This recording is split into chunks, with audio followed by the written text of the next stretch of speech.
Ciao, Bellezza! Today, we're gonna do chicken and artichoke French. Yes, this is such a classic for New York State. Everybody knows about chicken and artichoke French. In fact, it was an Italian lady who came back from Italy to New York and realized, wow, there's so much food plentiful in this state. Let me add a few things, and she came up with this dish. I don't know who, don't ask me who, but someone. But anyway, this is the dish I'm going to teach you to make today, and I hope you enjoy. Let's start. Okay, we're going to start off with a few things. Obviously, the artichokes in a can, drained, no oil, just, in the water. Some cutlets that have been pounded out, some chicken cutlets. I have about 1.5 cups to 2 cups of flour, chicken stock, coarsely chopped parsley, 4 eggs, 1 lemon juice. It's like from 1 lemon squeezed. And I have about 4 tablespoons of butter. Then we have some cayenne pepper because I like mine a little zingy, black pepper, salt, garlic, onion powder, paprika. All right. And those are the ingredients you're going to need. Oh, and by the way, the awesome ingredient that makes this really delicious is the sherry, which I'm going to talk about when we start using it, okay? So let's start. Let's start with the flour. We have to season our flour because I don't like seasoning the egg. The only thing I like to put in the egg is the parsley. And I mentioned this to you before when we do the cotolette or the chicken cutlets. So with the flour, I'm going to add it's about 1/2 tablespoon of garlic powder, 1/2 tablespoon of onion powder because I really like my flour to be flavorful. Then we're going to add 1/2 tablespoon of paprika. Look at that. It's going to give this flour a little bit of color. 1.5 teaspoons of pepper. You know that I like to grind my pepper myself. 1 teaspoon of salt. I'm going to mix this all up. I know it's going to seem like a lot, but really it's not. And 1/4 teaspoon of cayenne pepper. Oh yeah. I like it to zing. So just mix it around. Mix it around until it's well blended together. You want the flavors to be even. Now, I know you don't like using your hands much, but I'm going to tell you right now, this is the best way to mix it all in. Use your hands, sweetheart. Don't be afraid.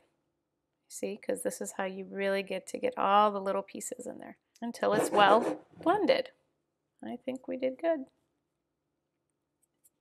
Okay. Eggs have been washed. Let's crack them. We're going to put them in here. And I use about 4 eggs per 5 to 6 breasts of chicken because what happens is when you start using the flour, it's going to adhere to the flour. So you're going to need, a bit of egg for that to happen. I'm going to pour in my parsley. That's perfect. And the rest we'll save for the end of the dish. Start whisking it. Now, I'm old school. I use fork, okay? I use a fork. Remember, never what? Put salt in the egg.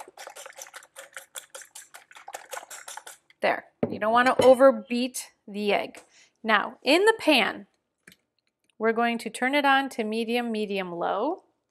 And at the same time, we're going to add about 1 tablespoon of butter. Let's do 2 tablespoons. And then we're going to save the rest for later. We are going to grab the chicken pieces, put them in the flour, just like so. Don't be afraid. Get your hands dirty. Get them in there. And then we're going to dredge it into the egg wash. But the pan's not ready yet, so let's just do this to the side and do another one.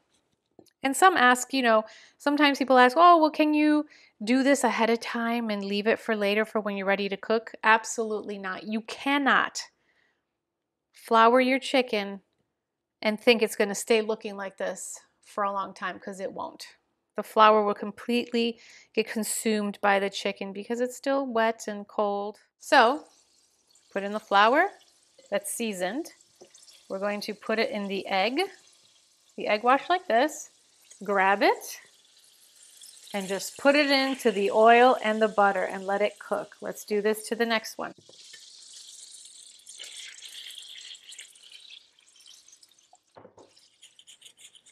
If you find like sometimes it gets caught, it's because what I didn't do is I didn't let this really heat long enough, because when it's really hot it won't do that. But here we go. There, it's working. So we'll let it do its thing.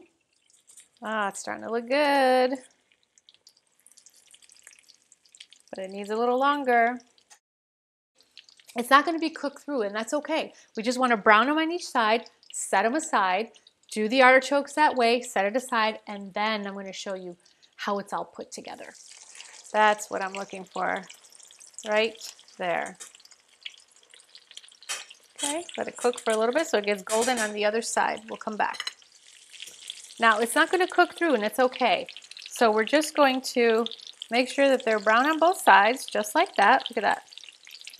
And we're going to set it aside, okay?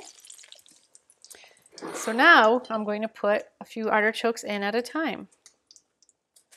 And we do the same process like we did with the chicken. Okay, just take that out, put it in there. Let's put a couple in at a time. And then just turn them over. Now these are a little harder to do than the chicken because they're not flat. You are going to have to use your hands. So what I do, put this in, put that in.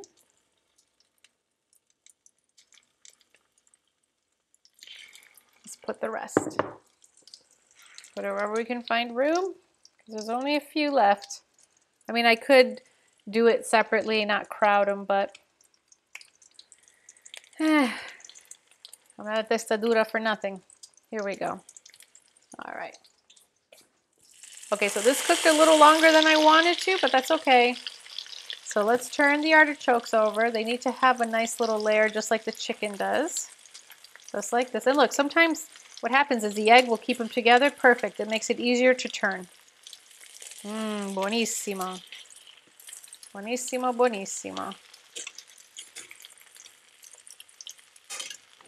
So now we're going to get to the second part of making the chicken French. As you can see, we have it all set aside. Chicken is still not thoroughly cooked. We still have to make the correct sauce. So I added a tablespoon of oil. We put 2 tablespoons of butter. So what I'm going to do now is, look, I have these 3 types of sherry. Okay, I use sherry when I make chicken French. I don't use marsala. I love sherry, or port. I love this because I think it's delicious. There's so many different kinds. I mean, there's 7 kinds of sherry. There's from dry to sweet. It's Manzanilla, Fino, Amontillado, Oloroso, Palo Cortado, Cream, and Pedro Ximenez. And that's what I'm going to be using today. Even though this is typically used for desserts, and some people put it over ice cream. I love to use it in this particular dish. Okay, so when I washed the pan, I must have left some water in it, and so it was splattering, so I had to just throw the sherry in there. I put about, I would say, I put a 1/4 cup. We'll put in a little more, just like so. And you see it's going to start making its own little juices and sauces with the butter. Look, it comes out super, super creamy. Oh, it's amazing. And then what I'm going to add is a little bit of the chicken stock.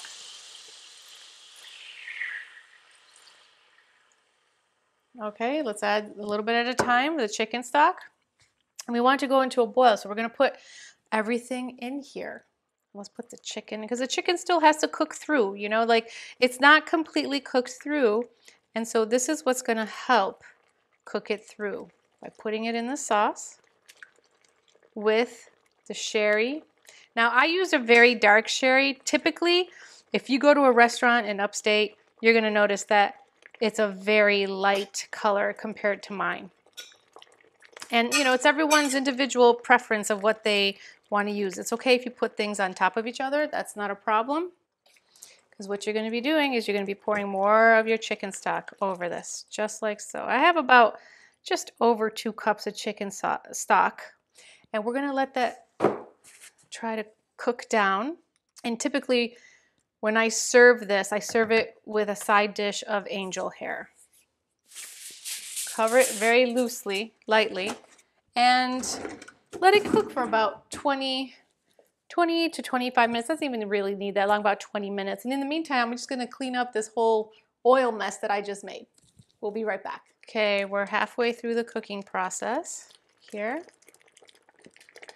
And I'm gonna put the lemon juice in. And just try to stir it gently as much as possible.